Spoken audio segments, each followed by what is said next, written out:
야당은 2005년 황우석 교수 논문 조작 사태로 이미 연구윤리 지침이 강화돼 당시 기준에도 문제였다고 반박했습니다. 당시 과기부 훈령 연구윤리 지침이 2007년부터 시행 중입니다. 2007년. 그런데 이 논문은 2008년에 작성 제출이 되기 때문에 이미 이런 지침이 다 시행 중인데 지금 무슨 소리냐.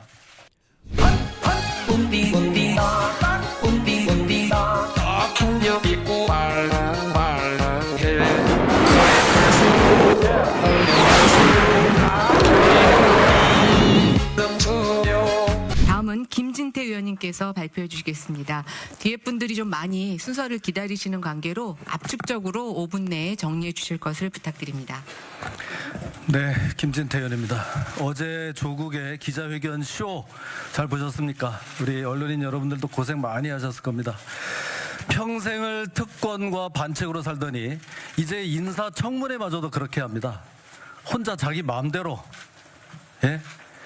우리 야당이 또 제가 있었으면 그렇게 쉽게 자기 말만 하고 끝내지는 못했을 겁니다. 저는 정말 태어나서 이렇게 거짓말 잘하는 사람 처음 봤습니다. 리플리 증후군이라는 게 있습니다. 자기가 거짓말을 하고도 이게 거짓말인지가 분간이 안 될 정도의 이젠 그런 수준에 정말 이른 것 같습니다. 본인은 이렇게 얘기를 합니다. 만신창이가 됐다. 그렇지만 끝까지 가보겠다. 우리는 이런 만신창이 법무부 장관 원하지 않습니다. 남을 개혁해야 될 사람이 만신창이인 상태면 남을 개혁하기는커녕 자기 살아날 궁리부터 하지 않겠습니까? 논문이 지금 문제인데요. 어제 이렇게 얘기를 했습니다. 논문이 지금의 기준에서 봤을 때는 조금 이상하지만 당시는 이게 조금 느슨했다 이렇게 얘기를 하는데요. 이게 당시 기준입니다. 당시 과기부 훈령 연구윤리 지침이 2007년부터 시행 중입니다. 2007년. 그런데 이 논문은 2008년에 작성 제출이 되기 때문에 이미 이런 지침이 다 시행 중인데 지금 무슨 소리냐. 지금만 이상한 게 아니라 그때도 이상하고 윤리 위반이었다. 아예 사기였다. 이런 얘기입니다. 다 아시는 황우석 사건이 2005년입니다. 그때도 이미 우리 사회의 분위기는 논문에 대해서 굉장히 엄격함을 요구하는 그런 상황이었습니다. 또 하나, 자꾸 번역을 잘했다. 우리 아이가 놀랍도록 번역을 잘했다. 이렇게 얘기하는데요. 미안하지만 번역은 아무리 잘해도 저자가 될 수는 없는 겁니다. 제1 저자는 고사하고 제3, 제4, 제5 저자도 될 수 없는 겁니다. 번역한 사람이 저자가 된다 그러면은 번역사는 수십 편의 논문의 공저자가 될 겁니다. 있을 수 없는 일입니다. 장학금 이야기 좀 하겠습니다. 성적 최하위권 학생이 4년 동안 매 학기 무려 8번의 장학금을 받았습니다. 거의 세계 신기록감입니다. 이런 거 들어보셨습니까? 이게요. 그래놓고 신청을 안 했다, 받는지도 몰랐다? 다 거짓말입니다. 신청하게 돼 있고 의대 장학금을 받았는지 안 받았는지 모를 정도로 그렇게 돈이 많습니까? 그걸 말이라고 합니까? 그러면서 또 이렇게 얘기합니다. 그게 국민 눈높이에는 좀 안 맞을지 모르지만 위법은 아니다. 천만의 말씀입니다. 서울대에서 받은 800만 원, 부산의전원에서 받은 1200만 원, 도합 2000만 원은 미안하지만 뇌물죄가 성립될 수 있습니다.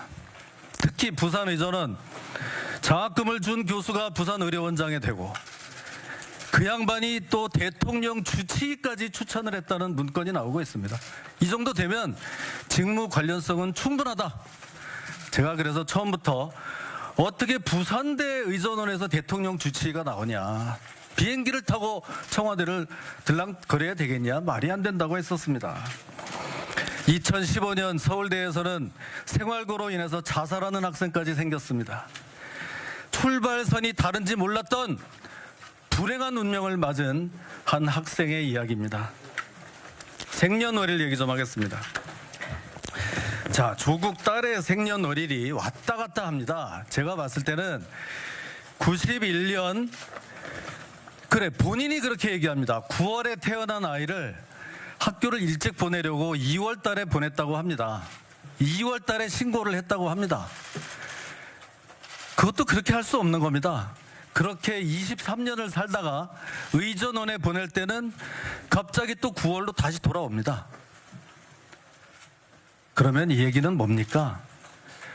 아이의 생년월일을 가지고 장난을 치고 있는 겁니다. 예? 이 아이는 태어날 때부터 입시를 위한 기획으로 태어나게 된 겁니다. 처음에는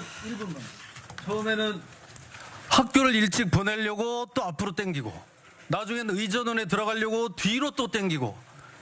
그런데 완전 범죄는 없습니다. 이렇게 되면 병원에 출생증명서가 2개가 발급됐다는 얘기입니다. 그랬더니 병원은 밝힐 수가 없다.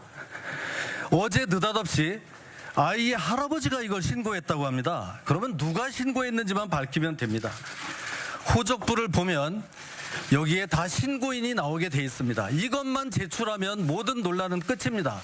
오늘 중으로 이 아이의 호적부, 기본증명서 이것만 제출을 하면 됩니다. 또 아이가 밤늦게 기자들이 찾아와서 불안에 떨고 있다고 얘기했습니다. 저는 그것도 믿을 수가 없습니다.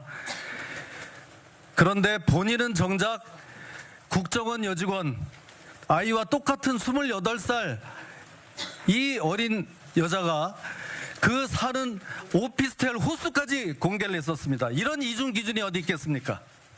이런 사람은 법무부 장관이 될 자격이 없다고 생각합니다. 마치겠습니다.